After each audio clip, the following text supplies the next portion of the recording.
When we was kids, we had our own little crew. Me, your dad, buonanima, Tony, Silvio Dante. We do Mickey Mouse scores. I know I shouldn't say this, but Anthony, he could end up somewhere. Beyond this thing of ours, even. I only since you were a kid, Tone. Frankly, you got a problem with authority.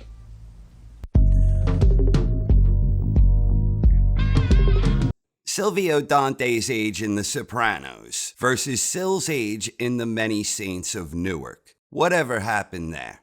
As someone who generally enjoyed The Many Saints of Newark, I will gladly admit that the movie had its fair share of flaws and shortcomings. The biggest problem, in my opinion, was that it was an inherently different approach to telling a Sopranos story because of the short confines of movie duration. The Sopranos at its best balanced happenings within a specific hour-long episode with storylines that would play out across an entire season or more, allowing the characters and the plot to develop more organically and naturally. The Many Saints of Newark, however, had no such luxury in 2 hours. I always felt that there was a very interesting story there, but it remained underdeveloped and downright frenetic in pace compared to the actual series. In retrospect, Many Saints would have worked much better as a mini-series, or ideally, an entire limited edition season or two. Indeed, it could very well have been transformed into a series in its own right, which probably would have done the delivery of the story a great deal of justice. It needed slow development to best complement the series, even though it still generally succeeded story-wise. Frequently, the movie felt kind of rushed, a criticism that is often repeated about the later seasons of Game of Thrones when Martin bottled it. He made millions of dollars.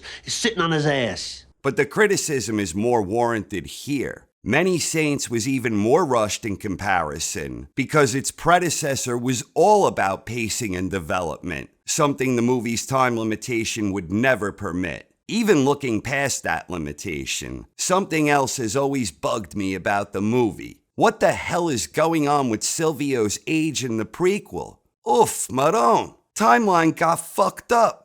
Prior to Many Saints, Tony and Sil were said to be close to the same age. Along with Tony, Jackie Aprile, and Ralphie, they had their own small Mickey Mouse crew. Their most legendary achievement being when Tony and Jackie robbed one of Feech LaManna's card games. Silvio's age was never specified in the show, and in real life, Steve Van Zandt is about 10 years older than James Gandolfini. But it seemed obvious that they would never have been able to form that crew if they hadn't come up together. Why would a 10-year older Silvio join with Tony and the others, who were practically children? The Many Saints of Newark, however, actually portrays Silvio as someone about 10 years older than Tony, and as someone who was already an established soldier inside the New Jersey Mafia. Indeed, Silvio looks closer in age to Paulie Walnuts than Tony in the movie. It could just be me, but this baffling and troublesome retcon is a really inexplicable head-scratcher.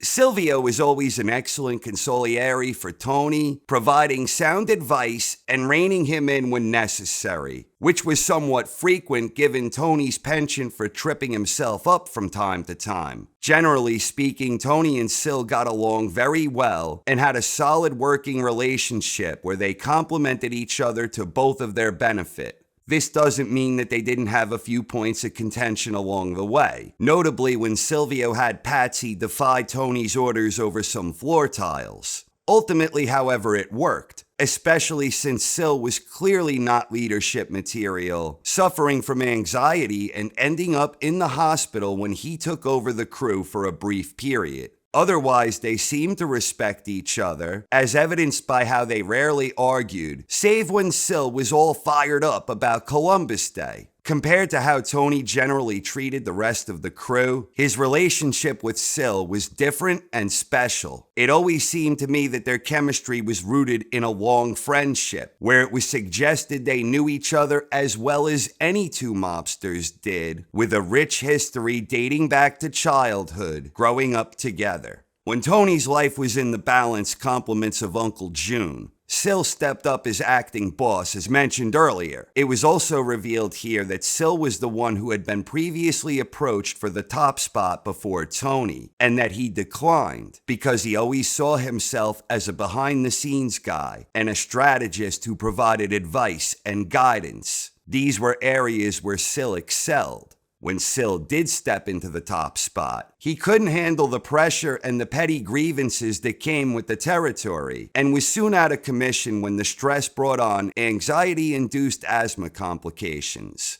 This was further proof that Sil was always better off in an advisory role, and it further enhanced this idea that the working chemistry that made Tony an effective leader was their combined might. At the time, it seemed this couldn't be based on anything except familiarity and deep trust in one another, dating back to when they grew up as aspiring mobsters. The ultimate scene that illustrates this happened near the very end of the series, when unbeknownst to the audience, Silvio had been approached by New York through Bert. Phil Leotardo wanted a change in leadership over in New Jersey. Phil wanted to decapitate the crew and do business with whatever was left. If Silvio had aspirations to take another shot at being the boss, he was provided with a red carpet opportunity. But Silvio proved his unwavering loyalty to his longtime friend and colleague, murdering Bert in front of his little barking shit machine. Tony was at first outraged, but when Sil explained himself, he saw the unwavering loyalty from his most trusted advisor.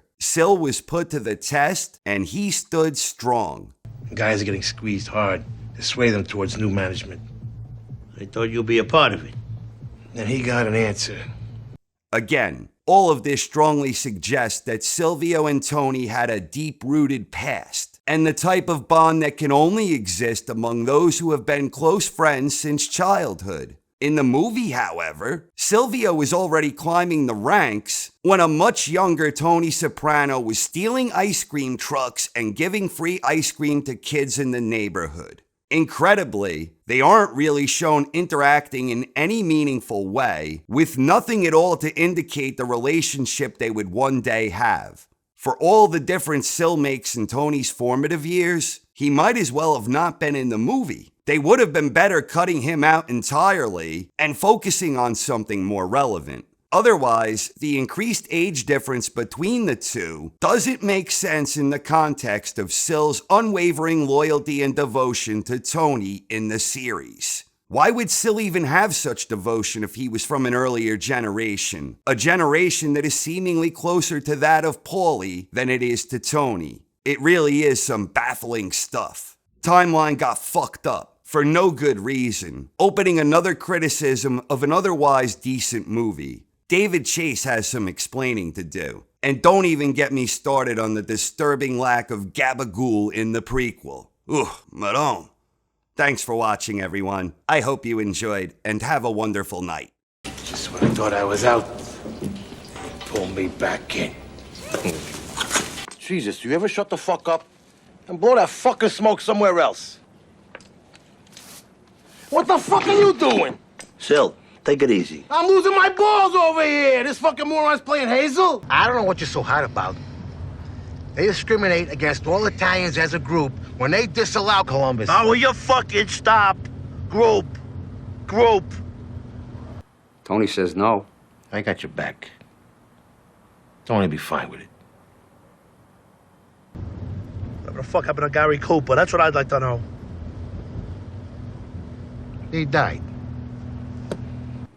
This is after Chrissy talked to him. Timeline got fucked up. We go back a long way, Sil. Indeed we do. The fundamentalist Christians, the abused cowboys, the gays, whatever the fuck. He was gay, Gary Cooper? No! Are you listening to me? If he don't wanted to pursue that lifestyle, he should have done so quietly. He was, wasn't he? You're trying to read me. It's not how it is. Fine. The whole thing, misunderstanding. Actually, the maniac is almost always a supernatural force. Freddy, Jason, Michael Myers from Halloween. Get the fuck out. Oh, look, I've been your consigliere for a lot of years. Don't go into a fucking preamble. Just tell me what's on your mind. You got some unhappy people out there. No shit. Michael Myers is an escaped mental patient. Jason and Freddy, different kind of movie. Well, that's the kind we're doing here. I never saw myself as that kind of guy. I'm more behind the scenes. Advice, strategy. I know you since you were a kid, Tone. Frankly, you got a problem with authority. But here you are, Sil. The times make the man, honey, not the other way around. Oh, sorry. Can't breathe. Guys are getting squeezed hard to sway them towards new management. I thought you'd be a part of it. And he got an answer.